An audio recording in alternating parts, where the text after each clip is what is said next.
Good evening, everyone, and welcome to our 6th annual Choosing to Lead Conference, Session 2. I am Susan Inman, Coastal Advocate with 100 Miles. We are a coastal conservation organization dedicated to preserving and protecting Georgia's 100-mile coast through advocacy, education, and citizen engagement. We're so happy to be here with you to celebrate all that we love about Georgia's 100 miles coast. Whether it's your first time joining us or you've been with us before, thank you for choosing to spend your evening with us. Before we turn the session over to our group of speakers tonight, I want to take a minute to thank our generous sponsors who have contributed to this event. This year's sponsors include Comores, Rainier, Southern Environmental Law Center, National Parks Conservation Association, and many other wonderful partners. Thanks to their support, we are able to bring this conference to you every year. I hope you'll visit our website to see the full list of our sponsors, as well as video messages in our virtual exhibit hall. During our first session last week, we talked about the proposed mine near the Okefenokee. Panelists that spoke of this special place referred to it as a sanctuary and shared how this unique ecosystem has shaped their community. They all came together to share their personal stories of the Okefenokee to encourage all who love it to keep working at the local level to protect the wild heart of Georgia. And for me, as an advocate for our coast, I try to find what binds each community together, whether someone just moved to the area or their family has been here for 7 generations. They all are connected to the heart of the community.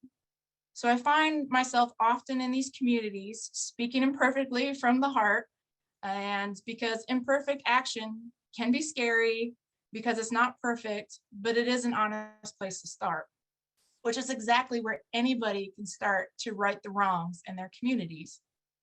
Tonight's speakers are people who are pointing out trends and the need for systemic change. This panel of local experts will be moderated by journalist Mary Landers, who will guide them through a conversation about 3 specific harms that coastal residents are trying to remedy, from the Thiokol explosion in Camden County to the systemic and legal challenges affecting land ownership on Sapelo Island and the Golden Ray oil spill. Tonight's speakers will share with us the ways in which these tragedies have affected their own lives and families and what needs to be done in response. I encourage you all to interact through the Q&A box to ask questions of our speakers. Mary will be watching the Q&A box, and Megan DeRogers with 100 Miles will share additional resources in the chat. So please chime in and participate. This session will be most meaningful if we can make it an interactive dialogue. With that, I have definitely said enough because you all are here to hear them speak. I'm going to turn it over to Mary so she can begin the session. Enjoy, and I'll talk to you guys later. Thank you, Susan, and thank you to 100 Miles and to the panelists and the sponsors. I am honored, delighted to be here and eager to learn about more about each of these 3 specific harms that have come to the coast. Probably like many of you, I know about some of them and I know of some of them, but I'm definitely not as knowledgeable as our panelists. So I'm eager to hear what they have to say. I'm hoping that you will all listen as I will be listening and trying to think of ways that, solutions to these problems can be shared. So that, what applies to, say, Thiokol, some approach or whose attention you get for that problem, how can things like that be applied to the other problems so that we can come to more solutions? Because we're after all, we're talking about coming together to right the wrongs. So we're going to format this by having each of the speakers, each of the panelists give about a 5 to 7 minute presentation. And then we will have questions at the end of all 3, at the end of that 20 minutes or so. So without further ado, we'll have the first of our speakers, and that will be Jannie Everett with the Thiokol Memorial Project. Jannie, it's all yours. Good evening. My name is Jannie Everett, and I am the CEO and president of the Thiokol Memorial Project. And our mission is to remember and honor the 600 Thiokol plant workers and all of the first responders from the 16 cities that came here in 1971 to help in the tragic explosion and recovery that occurred at the Woodbine Thiokol chemical plant. Towards that end, we shall raise funds to manage the planning, construction, and endowment of a memorial or a Thiokol Memorial National Park that will include an education center, a museum, and a monument dedicated to those 600 workers and to all those that risk their lives to save others. So we have a mission, but yet we must acknowledge that prior to our organization, originally in 1972, on the first anniversary of the explosion, there was a memorial service held at the Ralph J. Bunch Gymnasium, which remembered all of the victims that were killed and the people that were injured. So we're not the first organization. Then in at the 10th anniversary, the city of Woodbine and its fire chief, they did an interesting book or booklet called The Great Camden Disaster. Now that organization chose to not mention the names of the victims. Actually, the front cover said that the names had been purposely left out to avoid embarrassment to the victims and their relatives. On the other hand, the community of Waverly and Camden County, they had acquired 40 acres of land from the Scott family, and they were supposed to be creating a park called the Camden Memorial Park.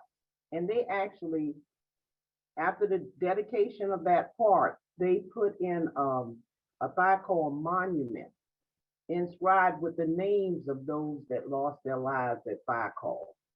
And so when we look back at what actually happened, you had two opposing views going on at the same time in Camden County.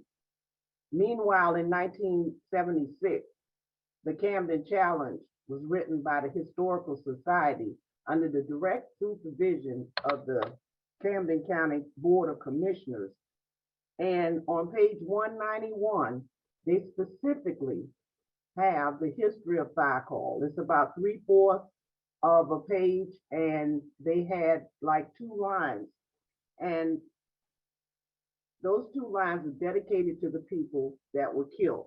And it says, one of the most devastating of tragedies in Camden County history occurred on February the 3rd, 1971, when a magnesium flare building sustained a blast and was leveled, which killed 29 workers and injured many more.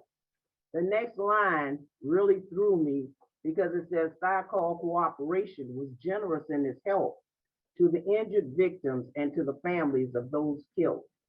That's all they have in the official Camden Challenge history books. And so in 2013, I realized that the children didn't know the history. They found it on the internet. And that began my effort to uncover and reveal the history of some of the most extraordinary people's lives that I have ever witnessed. And that was the Thiokol plant workers and how the community and the region came together to help this community recover from that disaster. And the history back then, the history of the plant, it's a lot of history. So we had a challenge in establishing Thiokol Memorial Project. We just picked up the torch that, and from where they began the memorials And over the years, going through a 17-year court battle, the people being insulted by the federal government after they had been federal workers.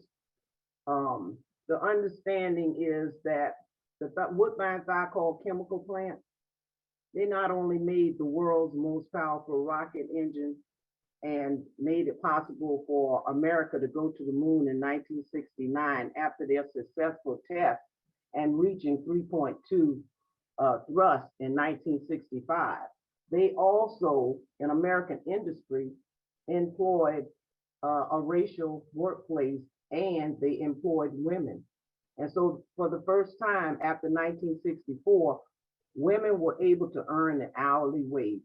This is the premier pioneers of the two-income families in America. And also they made the munitions for Vietnam. So their work saved the lives of thousands of service members. It helped free millions of South Vietnamese people. They led the way in making America a more perfect union where men and women, people of all ethnic backgrounds work together. And so we had to uncover this history. We had to move forward to have recognition at the local level, the state level, and the national level. When this emergency happened at Thiokol, yes, Jimmy Carter was governor, and he came to the plant.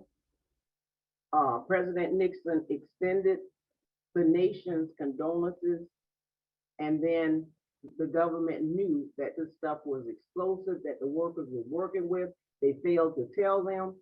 They knew there was a memo out there, and it ended up that they fought these people because they wanted to minimize what happened. You're poor, you're a woman, you're Black, you're illiterate. They threw every insult, but these people stood up, fought them back, and won every time in court. And it did not settle until 1987, after Challenger blew up in 1986, and Thiokol was the contractor. So what we're trying to do, we have an annual event that we hold every year. We have the, I'd like to share some slides with you,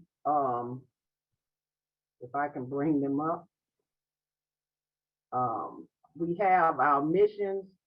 Every year we have a ceremony. We have the governor and the General Assembly declared February the 3rd an official day. We've done the interstate. The children have a moment of silence every February the 3rd, but right now we're at the national level where we're trying to get the national park here to honor the 600 workers in the 16 cities, the hospital, police, and fire department. We have the 30 fallen patriots of Thiokol that we're asking Congress to award the Congressional Gold Medal. And we're also asking Congress to establish for the 30 workers plus the 570 survivors in the 16 cities, we'd like a national park for here. This national park will teach humanity. The national park will provide economic impact, and they will give our children the opportunity to know the history and legacy of our people. We have a petition online that we're asking everyone to go and sign, and that's at thiokolmemorial.org/petition/ and you click on add your voice and you'll be redirected to a nationwide petition. America needs to add their voice to this petition to have the 30 people recognized with the Congressional Gold Medal and the establishment of the national park. Congress and the President of the United States listens when our people speak. Like in 2016, President Obama went to South Vietnam because the Vietnamese people signed 211,000 signatures to a petition to have him come to Vietnam. We are 330 million people in America. And in our names, the federal government attacked the people that upheld the Constitution. I have been in the military.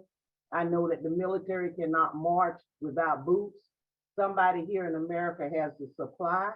And according to the Constitution, you can raise an army, but you have to supply them. And so these 30 people at Thiokol that were killed, they were upholding the Constitution. And we're asking that you sign on to this petition and that we bring this national park here. And we had a 5-year plan to break ground on the 50th anniversary, and now we're at the 51st anniversary, and we have not received the national traction that we need. But we have established, and I'm sitting in here now, a Thiokol Memorial Museum, where we brought together all the artifacts, the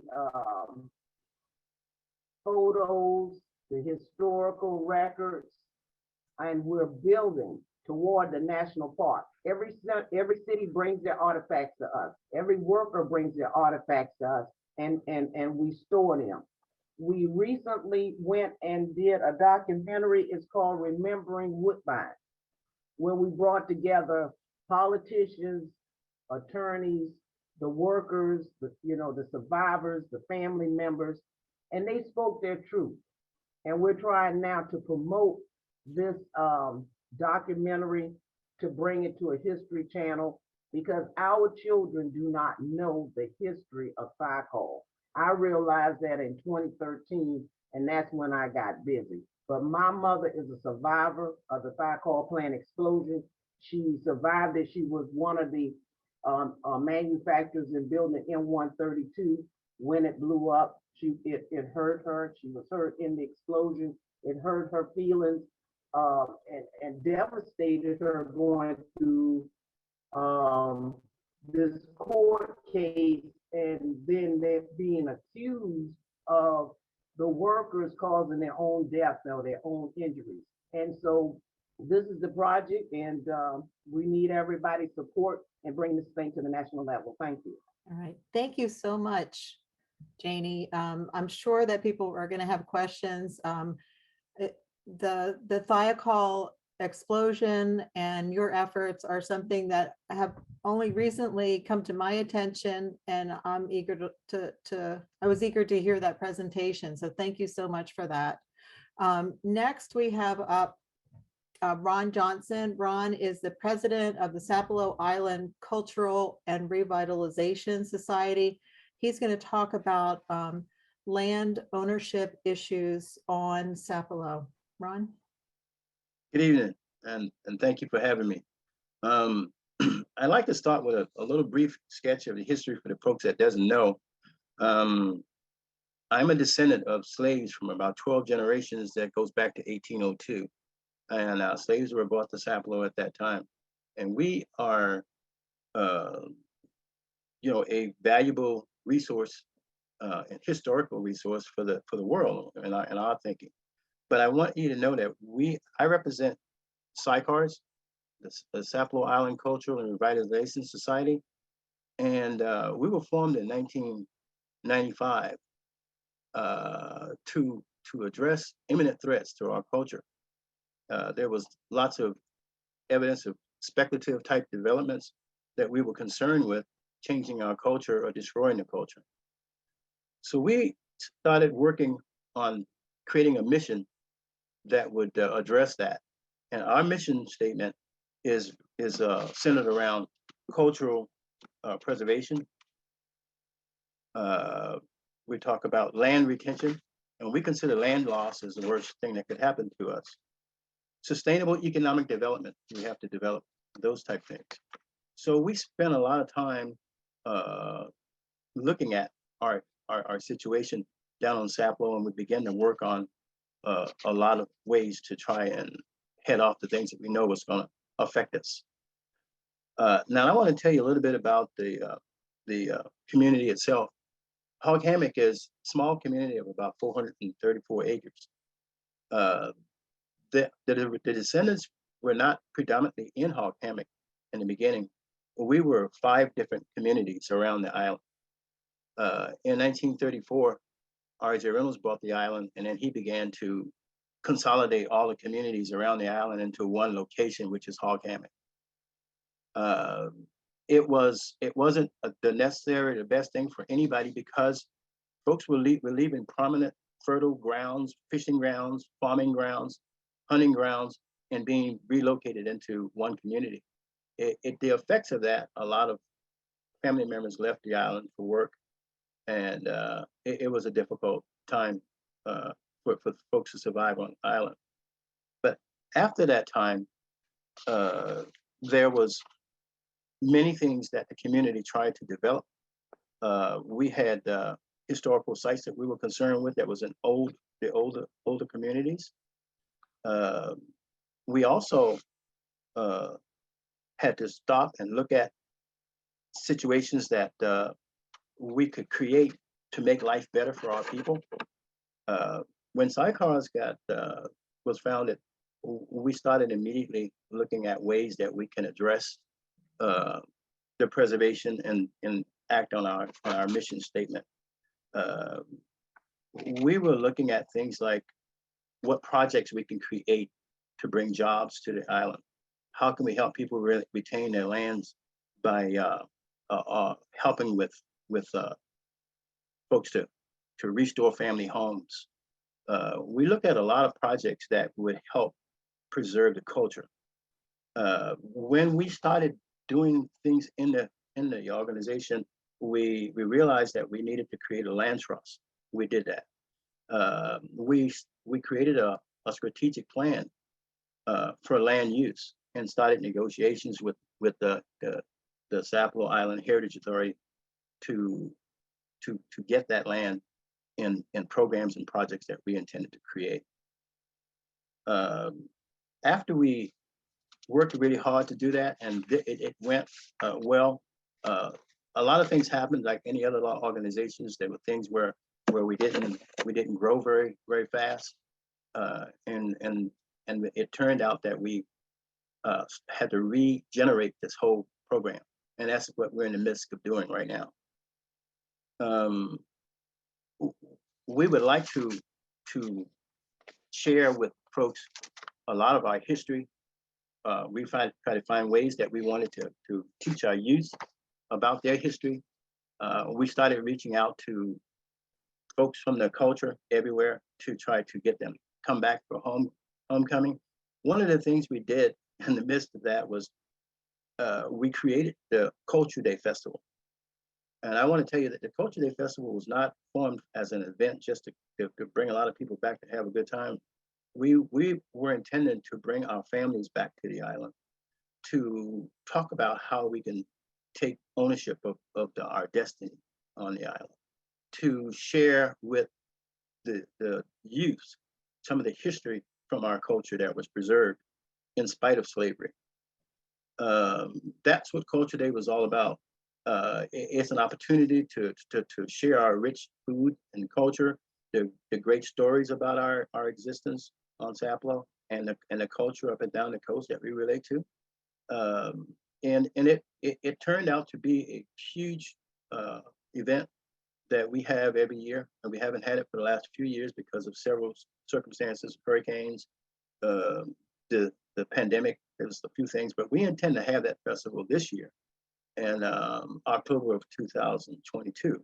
So we want to invite all of you to tap into that and join and help us with that event. It's a huge success, and people really enjoy it. But the educational side of it is the key, because we get a chance to share many of the things from the culture that we've retained. I see net making and basket weaving and boat building, and the foods is, I think, the one of the most attractive things that people enjoy, and they come down to experience that, because it's a crossover of Sapelo, Southern seafood, African cuisine that's not like anything anyone has ever experienced. but it's a great event. We want to invite you there. But there's lots of other programs and things that we're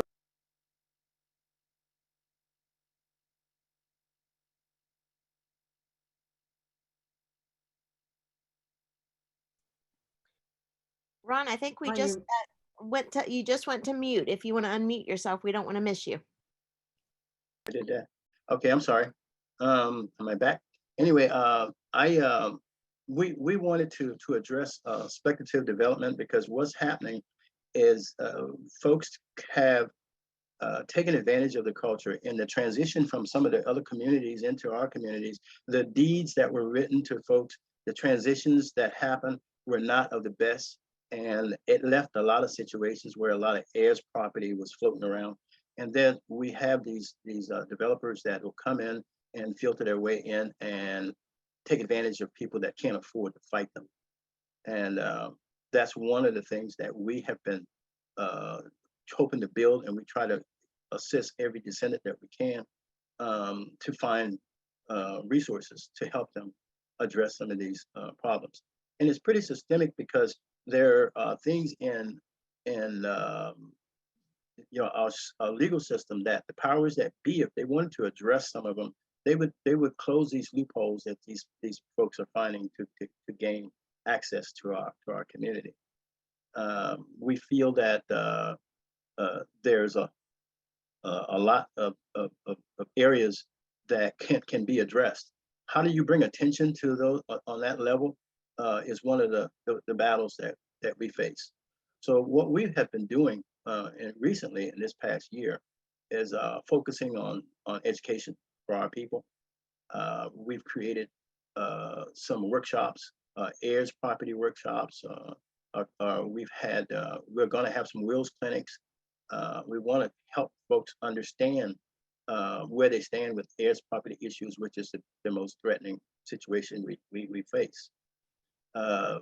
We've had several different workshops with folks to understand rules and laws and zoning.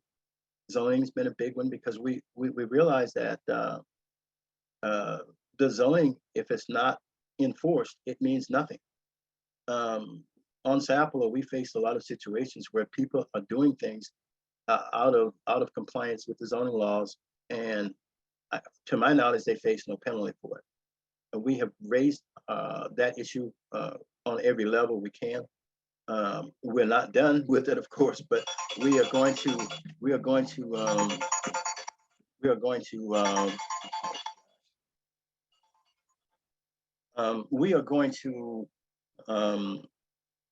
be trying to take our situation to as many places as we possibly can.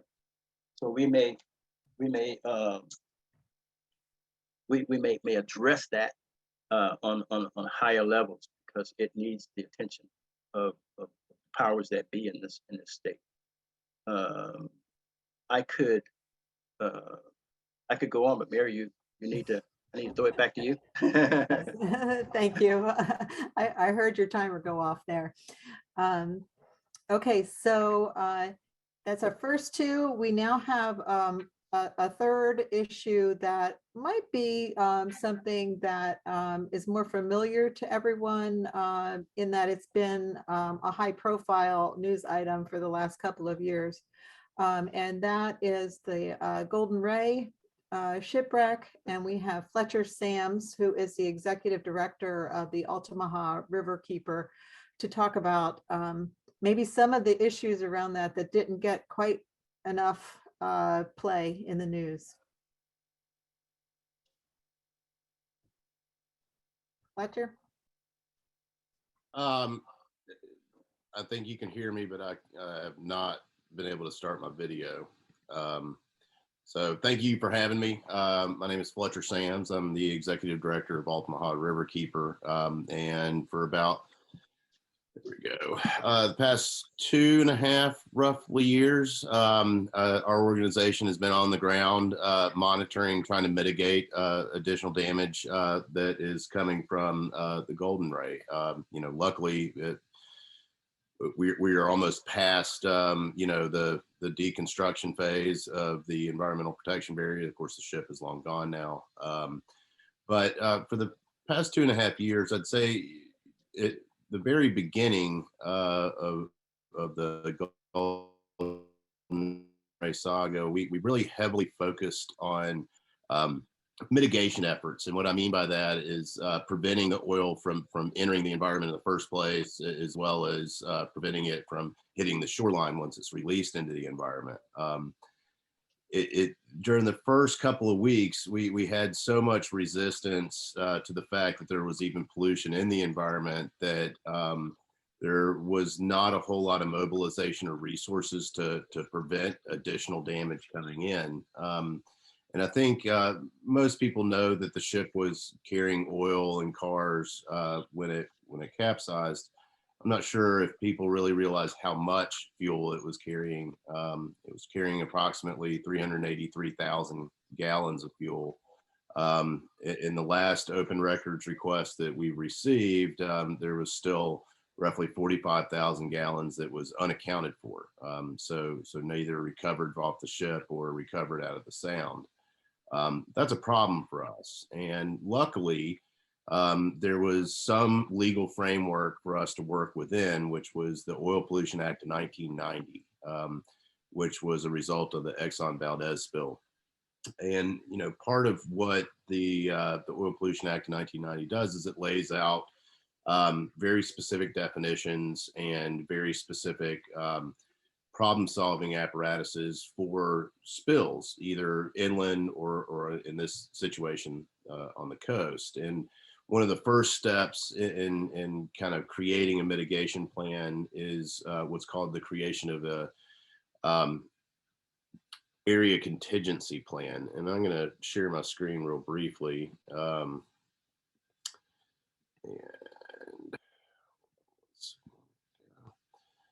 slideshow. So this is a really bad picture of the area contingency plan. And what this does is it breaks out a map of the area and the specific strategies that are to be employed in the case of an oil spill. If you notice these red circled areas of the St. Simon Sound, those are areas designated as highly environmentally sensitive. That must be protected from oil at all costs. All 10 of these areas have been oiled repeatedly over the past 2.5 years. And what we focused on in the beginning was really trying to make sure that there were resources mobilized to get out into the areas where the oil was hitting. In the beginning, there were not a whole lot of assessment vehicles on the water. And the ones that were had trouble getting into the places where the oil was landing, which is way back in the marsh. And so we partnered with local charter fishermen that have specialized polling skiffs in order to get back there and help Unified Command kind of map out the area that was being impacted so that they could better protect it from additional impacts. Around the middle of 2020, this is kind of what the sound looked like from a damage perspective. Approximately 30 miles of shoreline had been oiled at that point, all the areas in yellow. What you'll notice about the majority of these areas is they're places that the general public doesn't have a whole lot of access to. They're kind of hidden away back in the marsh, with the exception of North Jekyll and South Jekyll Beach. The majority of this is grass-lined shorelines. There are some shell rakes and stuff like that in there too. But all of these areas were oiled. And so as the project went on, we stayed focused on the mitigation efforts, tried to advocate for better removal processes. But then, we kind of, towards the end of this, started shifting more away from the mitigation and more into the remediation of some of these damaged areas. And this is a really important sticking point for us from the beginning, is how these areas were being, quote, cleaned up. And the majority of the areas, like you can see, are marsh grasses. Well, This is what a lot of these areas will look like after, you know, a couple waves of spills come in off the waterway that were not caught with the environmental protection barrier, the resources that they were using to mitigate the damage. So this is, you know, now into the remediation stage. The problem that we have with the way that they remediated it is that this oiled grass is its own problem. But what they should have done is laid sorbent material in the marsh. Sorbent booms, like the one in this picture, are designed to absorb the oil in the area and then physically remove, so that you're removing the contamination, which is what we were advocating for. The problem with the technique that was approved for the first time in the St. Simon Sound was, instead of having encapsulated absorbent material in order to capture this oil and then remove it from the environment, the technique that they used was take the absorbent material, hook it up, pour it into 50-gallon trash bins, hook it up to a leaf blower, and broadcast it on bare grass. And there was no removal of the oiled sphagnum sorb after it was sprayed and applied to the grass. What happened to it, you know, it's not some magic dust, it's powdered peat moss. It just soaks in the oil. What happens to it is, after it's sprayed, you can tell the difference from this black grass to the amount of oil that's left on this grass is about half of that amount. And that happened after a week. And it's not because it photo decayed or had some other kind of natural decay. It was literally being washed off the grass. And this heavy fuel oil is already subsurface. When it bonds to this type of sphagnum sorb, it sinks into the sediment. And that's what you're seeing, washing back out to sea and mixing into the sediment in the St. Simon Sound. So the big problem that we have arrived at is that we have well over 30 miles of shoreline that has been impacted. Many of those areas have repeatedly been impacted.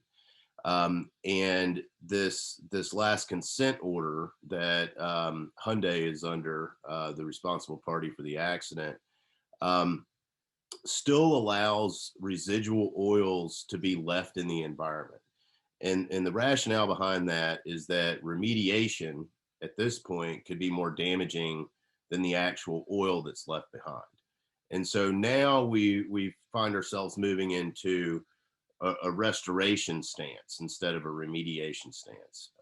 And that restoration stance is where we see the latest roadblock. And part of the Oil Pollution Act of 1990 created an apparatus to understand and quantify the amount of damages done to the environment, and then has a framework to provide restoration to those areas.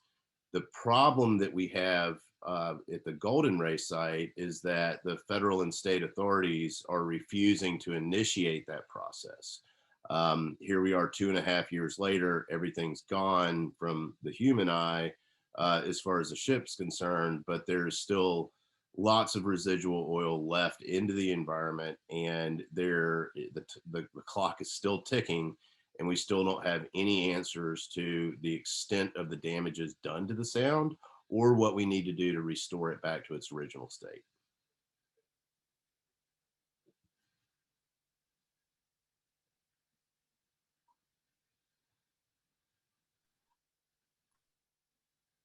Thank you. I was having a little trouble getting back here. And I think everybody should notice that Fletcher has moved himself in time and space to be seated there in front of the Golden Ray in the Sound. So thank you for that visual. I'd like to send out a general question here for each of you. Since we're trying to think about what we can do to right these wrongs. I'd love it if each of you could answer, and just we could go in the same order as the presentations. What have you found that motivates others to become involved in your cause? You know, I'm sure it's different for each of you, but it'd be helpful to hear what works for you. Jannie? Well, what works for me is once people discover this history and they realize that what happened has relevance today, then most people become involved. It's about justice. It's about recognizing people that made a real contribution to the world. It's about equal rights for women. People having acquired, people that just wanted dignity. And once America, I found that people, once they realize that they want truth and that they want to speak their truth, and they realize that they have the power to change what's going on around them. Like these people, they looked at the world around them and decided, hey, I don't just want to marry well, I want to have dignity in the workplace. And they went to work. And so once these people that family members, members of the community, people across America, once they hear the true story, they want to become involved. And we have been out on Facebook having this and having a ceremony every year and bringing the truth to politicians and educating them and getting young people involved in the program. That is what has helped us in spreading the word. A lot of history children are doing their projects on it and getting the young people involved, and they're like, is that the way life really is? And you know, why were these people forgotten? It sounds like you've given people a lot of different ways to connect. And I noticed in looking at some of your materials that there's a big emphasis on, like you said, women working, you know, and that was early on where women could have that job, and also the patriotic nature of what they were doing. And that seemed like a very contemporary way to get people to connect and, you know, have reasons to empathize with the whole situation. Ron, how about for you? Similar thing? Are there different ways to connect with Sapelo? It's very similar to what Ms. Everett just said. We've learned that the folks are very interested in the history of how we came from. We were here for so many generations, and we connect our history all the way back to West Africa. So a lot of folks in this country, particularly Black folk, cannot do that in their families. So they enjoy learning about our history because they know this history are very similar, whether they can do what we to make the connection we can or not. Folks come down and they want their kids to learn the ways we survived. Sapelo being isolated from the main body of the country the way it was, and we still go by ferry to the island. And when I grew up there, you know, going to the mainland was a venture or a big trip. But so a lot of the old customs and traditions and how people survived and lived off the land was very important, and it's still very much a part of our culture. And folks come down and they enjoy learning about that. They want to experience it. We have inner city youths that come down that want to learn survival skills. The survival skills that they teach those kids are things that we practice all the time sometimes out on Sapelo just because we enjoy it. Are some of those things surprising to you or would it surprise a younger you that people were interested in how people lived on Sapelo? Like when you were a kid, would you have thought that was interesting to other people? No, I was not aware of the uniqueness of our culture at all. It was just a way of life for me. When I traveled abroad and learned how other cultures did things, I really started to appreciate the uniqueness of the culture I came from and realize how special it was and how important that we spend time saving it. we were part of a workshop at one time where we were trying to decide what we want to address in preserving our culture and what was the worst threats to our culture. And one of the things we did as an exercise to help us to identify what was that. And what it was is that we would tend to come down to the island, enjoy it, and then we leave and gave nothing back. So the movement in SICARS was all about giving something back. And we find that there's a lot of student groups around the country, professors at university, Black Studies programs, they all teach classes about us down on Sapelo. And any of the books that have written about Sapelo, that's a part of the curriculum in their classes. So they identify with us in a historical standpoint, in an educational standpoint of sharing. And like I was telling you about Culture Day earlier, the most unique thing that we do is to share the culture, teach people what we did in the day, and they really want to be a part of that. And I enjoy seeing folks just soak it in. I've worked with a lot of student groups from around the country on Sapelo and taking them out and giving them a Sapelo experience in the wild. And they are just at awe with that because they didn't know we were that close to nature. Yeah. Fletcher, I feel like a lot of people think that, or a lot of coastal residents think they're very in tune with the coast or want to be very in tune with the coast. And so, something like the Golden Ray is worrisome to a lot of people. It doesn't seem like you need to have to try very hard to get their attention. But, what have been the difficulties with keeping people's attention about the Golden Ray?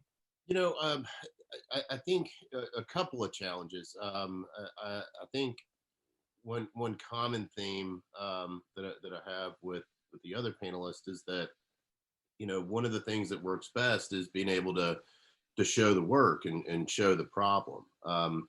One of the issues that we have with that is up until this last spill, which happened on St. Simon's Beach and on Jekyll Beach, was something that everyone saw up close.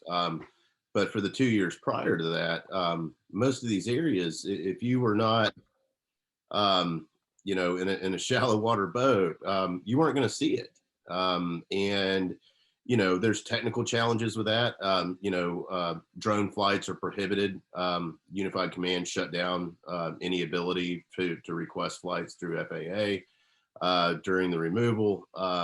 So, literally, some of the best tools that we had were taking reporters out with us so that we could just have their eyes show the public what we were seeing. I think back to your original question about, people being in tune and, thinking that, that they know the coast. I think that one of the other problems that we really kind of came up against was the counter narrative coming from state and federal authorities that there was no pollution. We had to after the first 2 weeks of the capsize, the official tagline coming out of Unified Command was there were absolutely no environmental impacts. It wasn't until we started taking reporters out in the boats that they said, okay, well, yeah, there are some environmental impacts, but they're minimal, right? And going up against that narrative of constantly downplaying the problems out there is a big deal. Especially trying to get penetration into the public. The public wants to be able to trust, the government's going to be the watchdog for our resources. I'd have to say that, living through it day by day for the past 2.5 years, there's a lot of questions that I have around, a lot of the ways that they've practiced being a good steward of these resources. I think the number one thing that's, indicative of that is the fact that with a spill this large over such a long period, we still have not initiated a damage assessment. That in 2002, there was a spill of 12,000 gallons up near Charleston.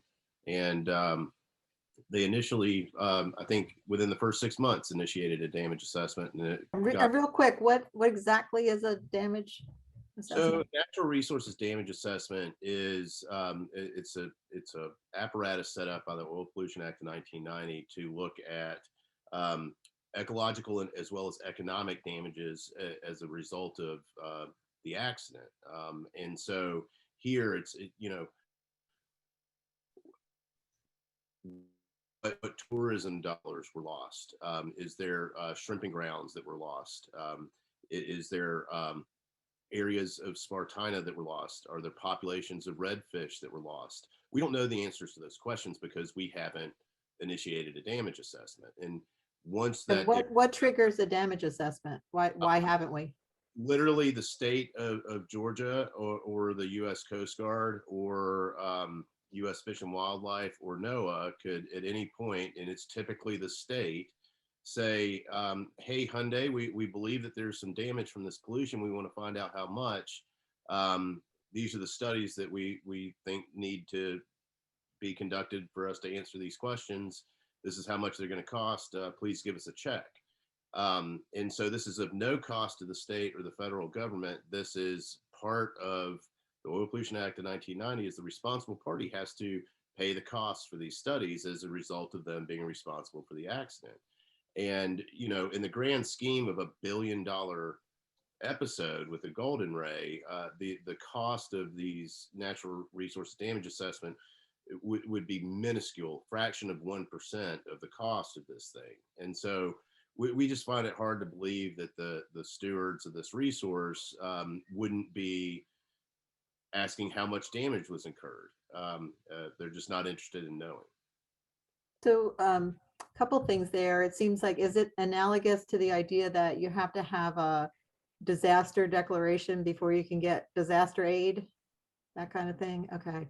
And then the other thing that seems similar to the other two situations is that, there's this faith that somebody else is taking care of it. Do you run into that, Jannie, that people think, well, the Thiokol people were taken care of, or, if people know about it, they think that was a long time ago, and surely that situation has been addressed. Well, that's the situation. It's a matter of trust, and our government, they broke the trust. They minimized the situation. These people fought for 17 years, and there's still 6 families that were never compensated for the death of the people killed at the plant. There were 30 people killed, and there's 5 or 6 families that never got compensated from the federal government. Now, some of them got the $12,000 or $16,000 life insurance from Thiokol, but one lady was left with 2 children, a single mom. Her family had to raise those children with that $12,000, and they never got paid. They were threatened by people trying to take advantage of them, to sign their rights over to sue, and the sheriff even had to step in and put a notice in the newspaper, leave these poor people alone. But that's part of your work, right? Is trying to tell people all about that. Yeah, we're trying to get a tombstone for one of these people that were killed that was never compensated. Wow. And we want the President of the United States to apologize for the cruelty done by the federal government in the federal case. And we want these the Congressional Gold Medal, the Presidential Medal of Freedom given to the 30 people posthumously, and we want the national park here. But people tend to sit back and say, oh, they got some money, or surely the government took care of it, and they did not. Okay. Jannie, we have a question from the audience. If somebody signs the petition, will they be added to a listserv to stay in the loop on events? So basically, how do you stay in the loop on the Thiokol events? Well, at the bottom of the petition, you can check off to have Thiokol Memorial notified of your participation. But the best thing to do is send us an email at Thiokol Memorial 020371@gmail.com, or like us on Facebook, follow us on Facebook. We have a website. So there's many ways We even have a contact list of about 150 or 200 people that we keep apprised of what's going on with the project. And how do you get on that list of people who get a prize? They can send us an email to Okay. Thiokol Memorial 020371@gmail.com, or they can go to our Facebook page, facebook.com/Thiokol, and you know, we'll tell them how to contact us, and when signing the petition, they can check off us to be notified, and we'll reach back to them. Okay. And then Ron, how about you? Is it fair to say that loads of people think that these people are protected by laws, their property rights are protected by laws and by zoning, so what's the big deal? Well, that's just not true in our case, and I think a lot of communities up and down the coast has experienced some of what we experienced. But there are laws, there are zoning laws, there are things that can protect us. We are a historical designation, our community, and quite often we find ourselves with situations, particularly with developers that want to step all over that. And you know, our question is, who polices those things? Does the DNR play a role in that? I'm sorry. The DNR has no real role that they play in some of it. We have been very questionable about any state licenses that are given to folks to do things. The county in licensing and inspecting these projects. This is the problem that's happening. We don't see the results that should happen from clear zoning and clear protections that we know exist. It's difficult to get the attention of the powers that be. We have a lot of people that give lip service, but we don't see the results that we would like to see in many cases, and we're trying to bring attention to that as well. How can the people listening help out?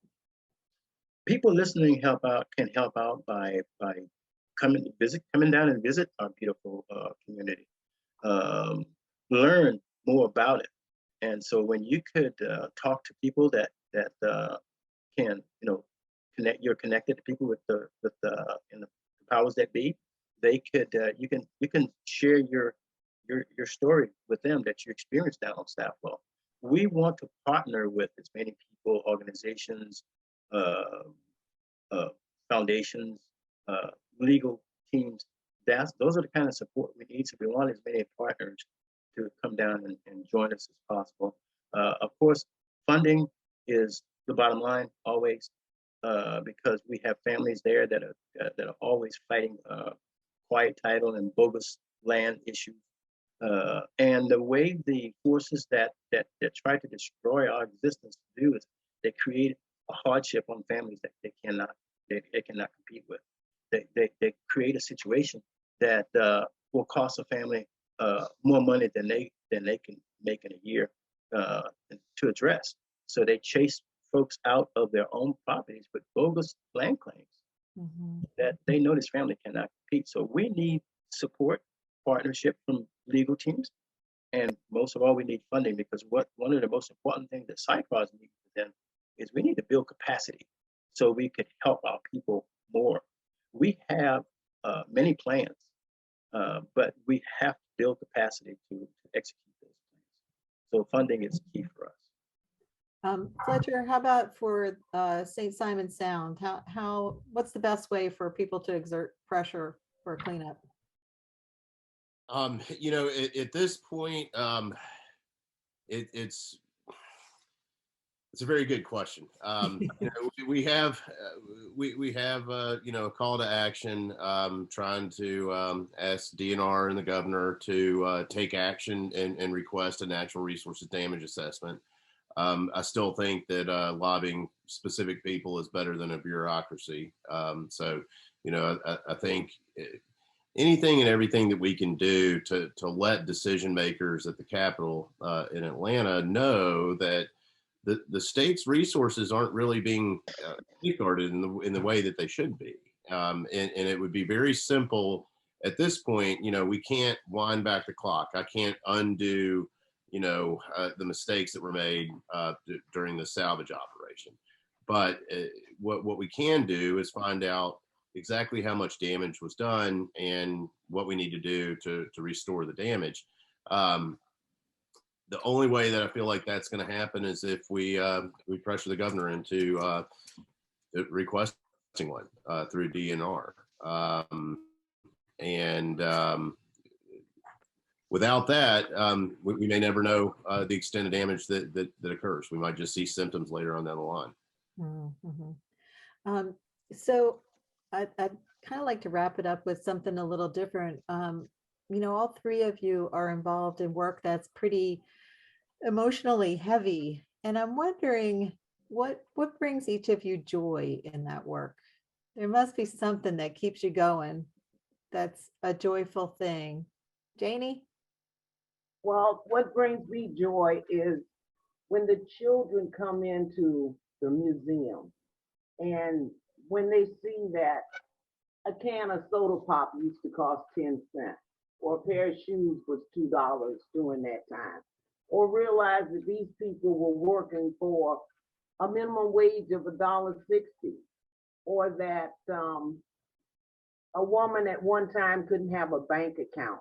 They are surprised to find out, the children, that the women actually were the manufacturers for the munitions for Vietnam. So when children become engaged and they learn the history, they seem to develop an empathy. And they, so the storytelling and that's what brings me joy. Yeah, I think empathy is a thread in all these stories. Ron, how about you? Yeah, my story is quite similar. Yeah. I get a real joy when I see folks that identify with us in a way that they never felt that energy. They felt a belonging and an entitlement as actually to interact with us. And of course, some of the times when I see descendants from the island, become more a part of the movement, that they take this pride in what we're doing, creating this energy, and they want to be involved. They're really excited to be involved. That's a very joyful thing, because we work a lot of times in trying to get messages across and educate people about what we can do and what's and make people aware of the threats and how we can collectively address them better. But when they see that and they finally get it, you just see an energy ooze from those people that gives me great joy. I like to see that. Also, the connection of folks that come down to the island from other places, groups. I remember one group from Atlanta brought some kids down, and I didn't realize their story, but a lot of these kids had never seen the ocean. Took them to the ocean, and that was an amazing thing to see those kids interact with the first time seeing the ocean. That happens quite frequently down on Sapelo for us, because our beaches are not like beaches that are populated with a lot of people. You go on the beach many times and just have the whole beach to yourself. But I saw the eyes, the light lit up in those kids' eyes. That was very joyful, and I see it quite often. You'd be surprised at the number of kids in Chatham County who've never seen the ocean, which is pretty amazing. Wow. And sad. Yeah. Fletcher? Outside of being in a beautiful place and working, I get a lot of satisfaction in kind of seeing all of the different groups that need this resource coming together in a way that they just haven't in the past, to kind of pull together to have a common collective goal of mitigation, remediation, restoration, whatever it may be. Seeing folks in the hospitality industry coming together and holding hands with shrimpers and crabbers and charter fishing captains and environmental advocates, all kind of putting aside anything and everything to just kind of push forward for the resource. That's a really cool thing to watch, and so I get great satisfaction out of watching people turn into advocates that haven't done that before. Yeah. Anybody really surprise you, or any groups of people that really surprised you with the Golden Ray? No, now that it's all kind of over, as far as bringing new people in and everything like that, and actually having the ship removed. There's a reason and a rationale for a lot of folks coming together, but seeing folks they're awful concerned about sea turtle nesting areas getting oiled, working hand in hand with crabbers who hate every sea turtle that they see. That kind of thing is a pretty interesting thing to watch and witness.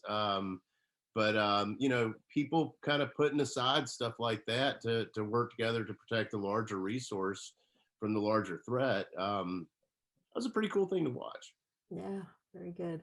Well, we are bumping up against our time. We actually bumped right past it. So I will turn it back to Susan. But first, thank you, Jannie. Thank you, Ron. And thank you, Fletcher, for the work that you do and for sharing that work with us tonight. Thank you. Yeah, thank you, Mary, and thank you to all the panelists.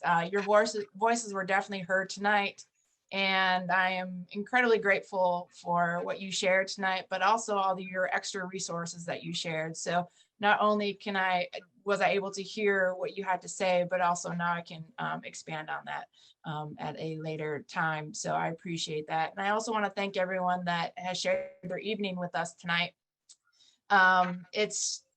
It's just so wonderful to have this opportunity to share this with a wider audience. And I just want to remind you that there will be a follow-up email sent to you with a copy of this video and also the extra resources that were shared with you tonight.